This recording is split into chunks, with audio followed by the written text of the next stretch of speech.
In this video we are going to see many typical mistakes that many players do and how to avoid them. Similarly, I'm going to show you why positional chess is so important on play chess. And we're going to see 3 examples in this particular opening actually, and I feel a little bit responsible for this because as you can see here, I created another video on Remote Chess Academy which get 300,000 views actually, and many players can see this one.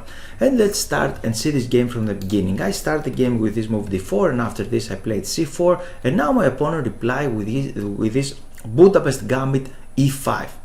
I captured that pawn, threatening the knight, and now he played this one, and I played this move e3. Very nice positional move. I'm threatening the knight and invite him to capture on e5. We're going to see what happened there.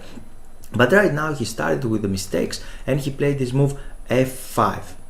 Why to play such moves actually? Because these players, he had approximately 1900 elo. He is a 1900 elo player on Lichess, and he played this move actually because he would like to attack. He would like to create threats, he would like to do these things, but actually his position not allowed him to do this. He doesn't have any advantages, any reasons in order to attack actually. What he played, he just moved his pieces here, and maybe he would like to put his queen on h4, threatening this scholar checkmate, but then we can defend easily, as you can see. And now his pieces are not very nicely placed. We already threatened that knight, so in this way he tried to protect the knight and attack there, but after that we're attacking the queen. He has maybe only one move here, and after that we can attack the knight, and now he's going to lose material. He's going to play something like that, and we're going to take that knight actually, and he's going to lose. And many games went like this because you cannot attack if you don't have good position. This is very, very important to remember. And right now he played this one. He doesn't have the right to attack actually. He's sacrificing another pawn here, and after this he's forced to capture with a knight because I'm attacking his own knight. So he played that one. I continue developing my pieces, and I'm not playing anything strange or very advanced actually. I try to develop my pieces, and usually players are using these gambits in order to attack, and if you know how to handle them, how to calm down the position actually, then he will have a problem. Like this one, he's a pawn down. Now he played that one, I played there, and after this and this he played the move c3. He would like to attack in the center of the board. I created another course actually on 1200 elo player, how to play there, and I explained how to attack the enemy center, how to fight against the enemy center. His rating is 1900 elo player on Lichess, and my course is focused for 1200 elo players actually. It's very below of his level, and he don't know how to do it because of his actions. After this one I played there, and after that you see he damaged his position even more. He would like to play aggressively, but right now he has an isolated pawn, and white's play is extremely easy. I played this one, and I'm continuing developing my pieces. He played there, I played b3 in order to develop that one, and you can see white's plan is extremely easy. We can play this one, we can play the bishop there, putting the rooks in the center of the board, maybe something like that, maybe the rook there, maybe we can exchange the knight. And how he's going to play actually, he's a pawn down, and he played this one. Okay, he's trying to do something to complicate a little bit the position, but after this, now he has a problem. And now he's facing a real problems because he just sacrificed a pawn without having a good position. For example, here if he plays something like this, we can play the knight there. We would like to make exchanges, he cannot really do anything else. He has to exchange the pieces because we're threatening the pawn on d5 as well. This is one variation. Another idea is to play this one, but we can play f4, attacking the knight. If the knight goes away, then we can take the bishop. So he can take, we're continue threatening the knight, maybe something like that. We can kick it away, and after this, boom. Very simple double attack, like babies. Play knight e6, attack everything, attacking both of his pieces. You see, we didn't make anything complicated or advanced actually. He can play something else, something like this, but again we can take the pawn with small tactics, we can say here, because if he just captures with the knight, we can take his knight. We remove the defender, his knight on g4 was unprotected. Or if he just captures with the queen, we can pin the queen. The queen is in the same diagonal with the king. So he has problems, and you can see he found problems in move 13 because he just sacrificed something. He tried to attack and his position didn't allow him to attack. This is the problem. Now he played this move. I didn't understand exactly actually, but you don't have a lot of good moves here. I played this one very naturally, and after this I tried to exchange some pieces and he has a problem. He has to do something actually because he's a pawn down. He played that one. I just captured a pawn. And now I'm going to create another video actually with another very typical mistake, the one movers. Because usually people play chess, they play so many blitz games, and what he would like to do, only one thing, to attack. And for that reason he don't calculate actually. He would like to create some attacking moves. He would like to do some attacking moves, and he played a move like this because it looked like that he's attacking. I have my bishop here, I'm going to move my queen there, maybe I'm attacking this one. You see, he's trying to do these attacking moves, but this move is a mistake actually. Why it is a mistake? Because the bishop is unprotected. I just capture the knight. If he just recapture, I can take the bishop. So now he has to do something else, and he played rook takes there, protecting the bishop. But that's just capture there. And now he can realize that he cannot really capture anything on f6 because his bishop on d6 is hanging. And he continue making crazy things. And maybe it's familiar with one of your games actually. Maybe you played the game like this one, try to sacrifice everything and your attack didn't work out. Why? Because you start attacking without have good position. Here I just capture here, inviting him for more exchanges, and he continued to make crazy things. He would like to create something in any case. He don't like to resign, and he played this move, knight takes e3. He's hoping me to capture there in order to recapture with a queen check, and after that maybe capturing the bishop. And here I didn't play the best move according to the computer. I just play the most annoying move, the best move to force him resignation, and I play this one because I'm going to exchange the queens. And after this one he just resigned after bishop d8 actually. And after here I have a small trick, a small tip again for you, and you should overprotect all of your pieces. You have the option here how to take, and I could capture with the bishop in order to protect everything. White's position is winning in any case. But if we just capture with the knight, you can see we can give him some joy, some pleasure to attack both of the bishops. He's attacking on e2, he's attacking on d8. We are winning obviously, but I have the tip here for you. Try to overprotect everything. Overprotect everything. This was the first game. I played the second game with another player, approximately 1900 elo player, this one as well. We have the same opening moves, and after this he just played knight to e4. Here's the question, do you know how to play here? It's white's turn. And if you don't know how to play exactly, maybe you're going to lose the game here. Because black is threatening something. He would like something to do. And in order to find your next move, you should know what black is threatening, what black would like to do. And black would like to give this check on before. And this is annoying actually, very annoying check. For that reason, we have to play this move a3, overprotecting this square on before, very important. And now we have Dlugi trap. Black played this move b6. What are you going to do with the white pieces? It's white's turn, and I call it Dlugi trap because Dlugi, a very famous grandmaster, lost in 12 moves with the white pieces in this particular position, and he just played queen d5. It looks very, very nice. Black is inviting white to play this one, attacking the knight and rook, right? Why not to do that? But after this, black can play this move. And now you have to take the rook actually because he is threatening bishop on b7 and what your queen is doing there. And after this, he can play that move, overprotecting everything. You can take another pawn, but after knight c6 your queen is trapped. So white is almost, don't have a lot of moves here. He has to sacrifice the queen for the bishop. And if I was black actually, This is a very nice game to see it, very nice trap, maybe to do it once actually, maybe something like that, but I don't suggest you to do it all of the times. Because even here, white can sacrifice the queen for the bishop, for example, and after that, black is clearly better, it's better, but it's not 100% winning for black. Maybe white has some counterplay, so I don't really suggest this one. You can play other openings, other more stable openings to learn real chess actually. And here this is the Luigi trap. I knew it actually, and I played queen on c2. I played a very normal trap, and you can see I don't suggest you to play in this way because white might calculate it or might know this trap, and he can play something like that.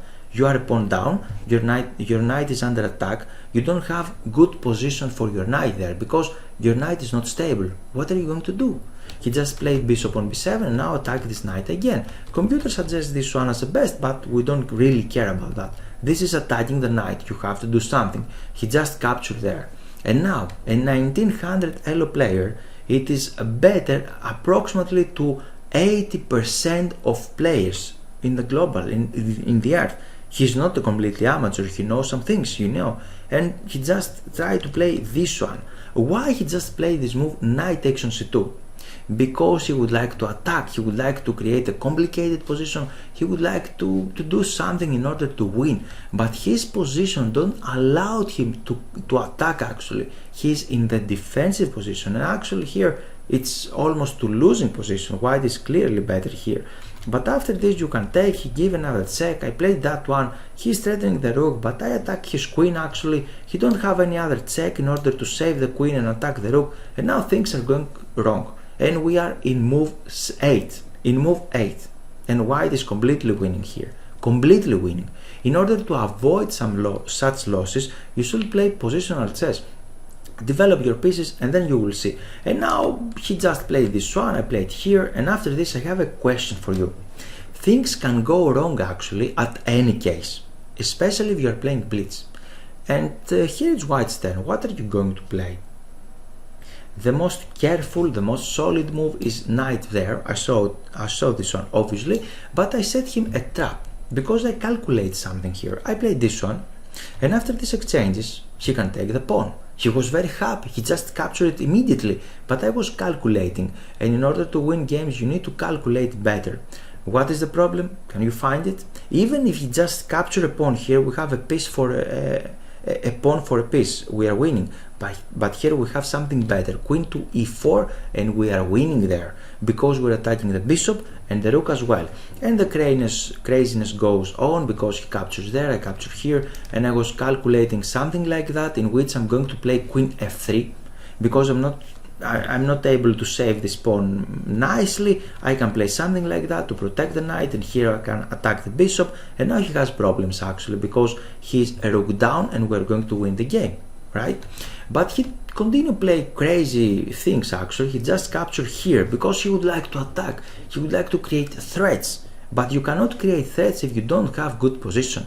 And here I'd like to mention the new positional course, 11 chapters on how to master the positional chess. You're going to learn a lot of things there, how to put your pieces in a very good positions actually, and after that you will have the opportunity to attack. This is all about. I created this course with fantastic international masters, Kolosovsky and Lilo, very strong, very popular international masters, and we have a lot of lessons there. You can see positional mistakes, you can see how to play with your pieces, you're going to see principles, positional principles, how to create positional sacrifices, and many other cool things there. You can follow the link below in the description in order to find out what is there.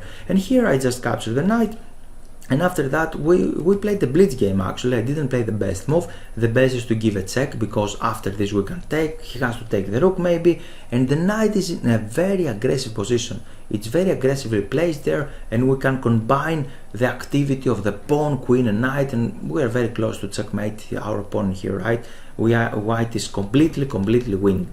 But during the game I just captured the rook instantly, he captured there, and after knight here because my knight was under attack. He gave a check actually, I played there, and now we can calculate the pieces. He captured this one obviously because I cannot take it. I capture another pawn, and after this, when the position calmed down a little bit, we can see that black is losing because he has some pawns, but we have some pieces.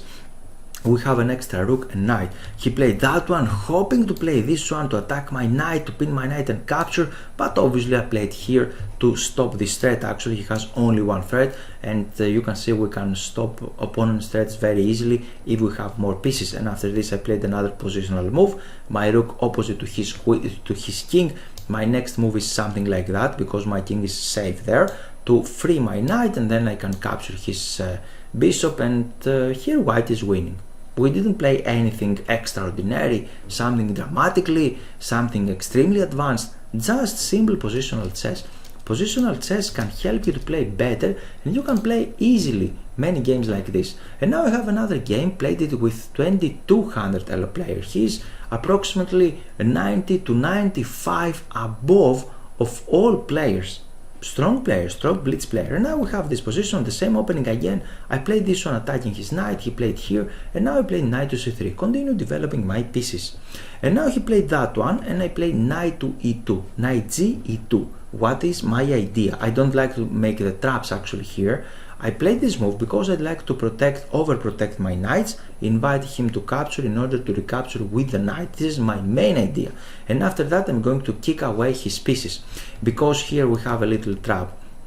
I didn't base my plan only on this, on this trap actually, but it is working because we have queen d4, harmoniously developing everything, and he started attacking without activity, only with the two pieces, and he cannot do anything at all. He is forced right now after this to do something, maybe to capture. Now we're attacking the knight, we're attacking this one, he can protect the knight, and now his position is collapsing actually. Everything is hanging. So during the game he didn't play that one. Many players don't fall into that trap actually, but white is not based his development only to that trap. He's playing this one in order to overprotect everything, not allowed him to create weaknesses on our camp. And now he continued like that actually. I played this one, we have some exchanges, and after that, in order to develop his pieces, I played there. And you can see his knight is not stable, he has to go away. Inside the course I have a lesson, a specific lesson how to attack these knights on g3 and b6 actually, and here white's position is clearly better. White is clearly better here. We have many moves, computer suggests this one, it's +2, for example, this move. We didn't play anything actually, but we have a very nice position because his knight is limited and he don't have good activity for your pieces, for his pieces. I played this move queen h5 because I like it a lot, and here you can see my plan. My plan is to play bishop on d3, castling, and after that I can play knight e4, maybe knight here, and you can see I'm inviting all of my pieces into the attack, or almost many of my pieces into the attack, and he cannot really do a lot of things about that because his pieces are not active. And this is a way how to plan the attack. You cannot really attack in the opening so fast if your opponent didn't make any mistake actually, but you can build the attack in the middle game. Put your pieces in a very nice position, and after that the attack will come very naturally. And here he just played, after this he can understand that something is coming, and he played this move, this check. We have some exchanges, and now g3. Invite him to go inside, but if he goes inside, this is only one check, and after this we're attacking the knight. He can protect the knight, but we have that one, kick the bishop away, and here we can kick the bishop again, and he is going to lose a piece. He calculated this one because he's a strong player, and he went back. And after this move and this, I played bishop on g2, and you can see, you can compare the activity of white and black pieces. Black knights actually doesn't have any good outpost, any good square. This knight cannot go there or here, this knight cannot go on h4 here, so he don't have good knights. The bishop cannot go out. If the bishop cannot go out when the rook is going actually, I'm threatening something like that to capture this pawn on c7. My bishop is extremely active, and step by step you can understand that white's position is extremely good, I have a little problem with this one, but maybe later, in the appropriate time, I can play something like that, maybe later, or I can develop this one from this diagonal. So white have very nice position, and he played this one attacking my pawn. I played there, he played that one, and now I didn't went correctly actually. The best move was this one. It was a blitz game, and after that we have some exchanges, and now this, and after that we can go there, and his knight is trapped actually, cannot go anywhere. This one variation. But I played this one instantly, not allowed him to go on h4. He played this one, I captured there, and now he has the opportunity to go to play for the counterplay with what to move, and he can play actually knight a5, very nice move, because he's attacking my pawn, and position here is complicated. It's complicated, and black is a little better actually. Never too you can go wrong actually. In any moment you can go wrong if you are not calculating extremely accurately every moment.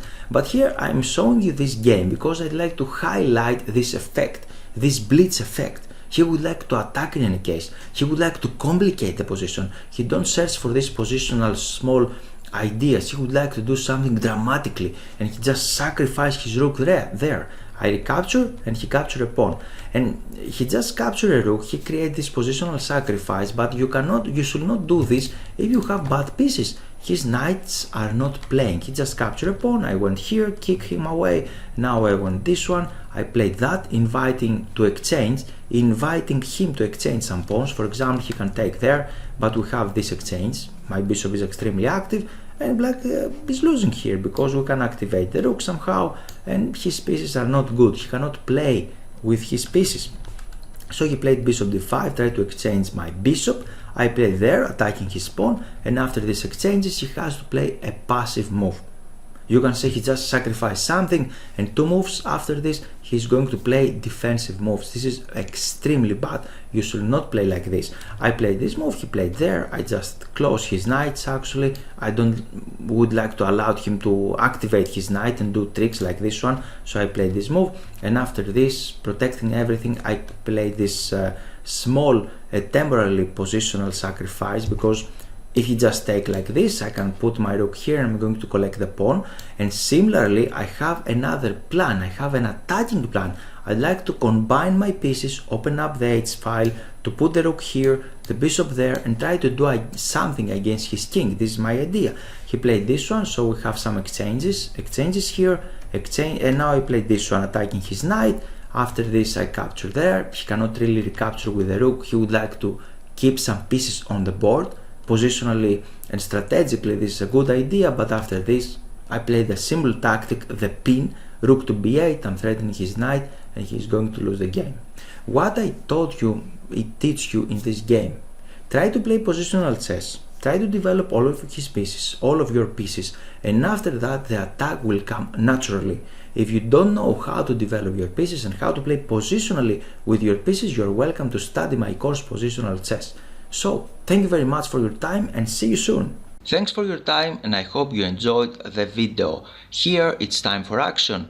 This is the initial page of my website, and here you can click Give me access to get access to free lessons. You can read this page, and if you scroll down, here you can add your name and your email. After that, you're going to take a free lesson how to avoid chess blunders. So, time for action is now, and you're very welcome to join my mail list.